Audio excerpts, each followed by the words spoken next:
Hey all, Scott here. Wait, wrong intro. Welcome to Roughing the Past, the show where I talk football, miscellaneous stuff, and mostly football.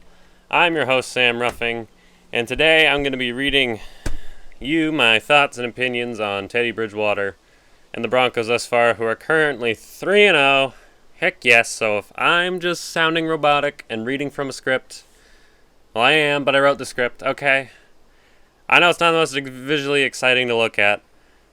Unless I had some things up here, who knows. But anyways, let's get on with the video. So yeah, I'm not going to be looking up at the camera often, so I hope you're more into a video essay style as opposed to, say, video essay podcast style as opposed to, say, me, ranting on. I don't know if that's why you guys watch the video or not. But anyways, let's get on with it. So the Broncos are 3-0. Teddy Bridgewater is exactly as I thought he would be. I'll admit I made him seem like he was the worst quarterback who ever walked the earth in my video on on why the Broncos should have started Drew Lock. They did draft Drew Lock. My point still stands in that video. My point in that video still stands, by the way. Drew played better than Teddy did in preseason, and especially with the first team in preseason, which is what starters play with, not, the lowly second team. But moving beyond that, Teddy has been good. He's not earth-shattering like everyone makes him out to be, but still good. And the fan in me loves that the Broncos and Bridgewater are 3-0, which is awesome. Awesome. But again, the sports show host in me knows that it was against the Jets, the Jags, and the Giants. All 0-3 teams with two of them with rookie QBs, and it's only week 3, so it's too early to tell how many teams are actually good or just got lucky. Yeah, this is what it feels like to do sportscasting. I don't know how, but suddenly you just...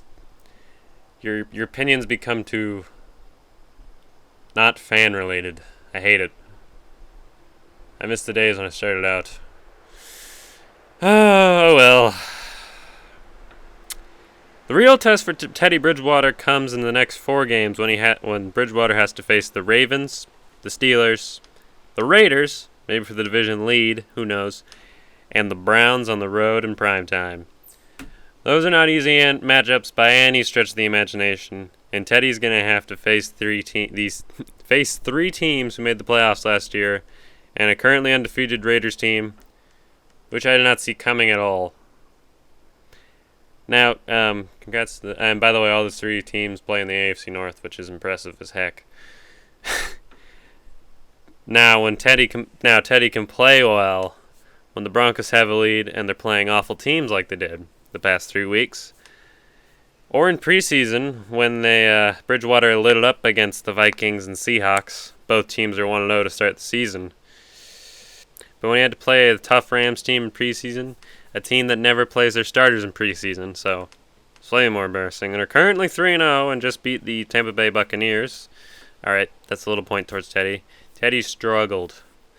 He was completing an insane amount of He wasn't completing an insane amount of passes like he'd been doing against the Vikings and Seahawks, which Drew also did. But but everyone wants to ignore that. Anyways, he only completed 6 of 11 passes, failing to complete a single pass until the 3rd drive. Now, to give Teddy credit, he did go 6-6 on the 3rd drive, that aforementioned 3rd drive, and scored a touchdown late to Cortland Sutton in the back end zone on 3rd down, which was impressive.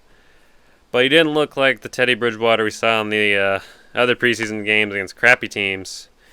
The same Bridgewater who we're seeing right now against crappy teams that everyone's like, oh my gosh, he's the savior. Look at all those Drew Lock fools. Anyways.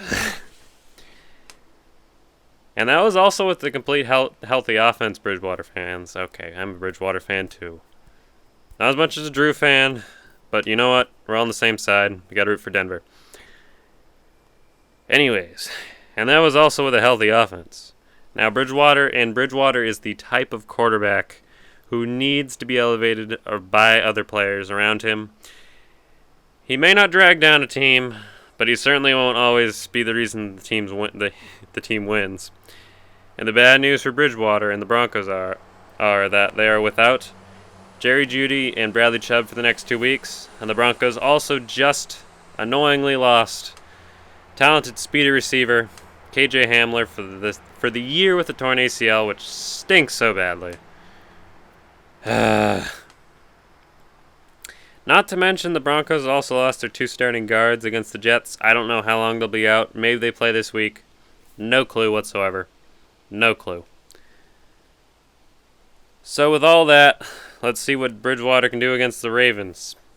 A 2-1 team. Coming to town with a potential MVP candidate in Lamar Jackson at quarterback. If Teddy Bridgewater is the guy, if Teddy Bridgewater is, steady Teddy and, steady Teddy, then he better be able to beat, Lamar Jackson or a good team. And we'll see. If the Broncos made the right choice, then he should be able to beat these guys. And that's my point. And anyways, so a team with the Ravens with a competent head coach in John Harbaugh. A coach who's can send out a kicker 66 yards to win the game. And he makes it. A coach who knows when to go for it on 4th down, unlike Kevin Stefanski. A coach who beat his brother in the Super Bowl. Anyways. Now let's see if Teddy checkdowns can keep up with that, or if he can come back in a game, or if he has to come back, can he do it? I'm not sure yet, especially if we're going off how he played in Carolina last year, and the fact that he hasn't had to come back yet in the 4th quarter or 3rd quarter late in the game, which is amazing, by the way. I don't want my team to do that. I'm sure none of our fans do. But it's going to happen eventually, so we need to see how he can do that. Because I know Drew Lock had a 21-point comeback last year. Don't know if Teddy can do that. Probably could, honestly, with his team, but we'll see. Capiche? Anyways. Speaking of Carolina, what happens when the game is close? Huh? What's Bridgewater going to do then?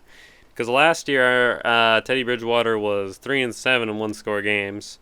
And if you're a Broncos fan, you know Vic Fangio ain't exactly brilliant late in games, and that is most definitely true. Fangio lost, how many games did he lose late last year? Oh, let's go Titans game. Wasted, did not use any timeouts. So there was that. The Raiders game, where he called timeouts so the Raiders could get set. Why? So that cost them 2 wins, so the Broncos would win 7-9. And if you want to cut Pat Shurmur's awful play calling against the Steelers, that's 3 wins, so it would have been 8-8. Anyways, not better. So in conclusion, despite how wrong I look now, which is very, I'll admit, I did not look good after the first 3 weeks. We have to see. I'm not exactly about to say I'm wrong about whether or not the Broncos should have started Drew Lock. We still have to see what Bridgewater can do. And for the real test is yet to come. Now, this has been Roughing the Passer. Like, comment, subscribe below. Let me know if you like this formula or if you just prefer me ranting. I will say, I will admit I am a little harsh on Bridgewater. He's a nice quarterback. He's played really well. I'm happy that the Broncos are 3-0. I was definitely, and I was just saying if you guys want an explanation for why I was so, about Bridgewater starting over Lock, is because Fangio said it was a 50-50 competition. And in my eyes, I couldn't see, practices, many of them. I couldn't see what Drew or Teddy's leadership was like. All I knew was play on the field, and play on the field, Lock looked better. Okay?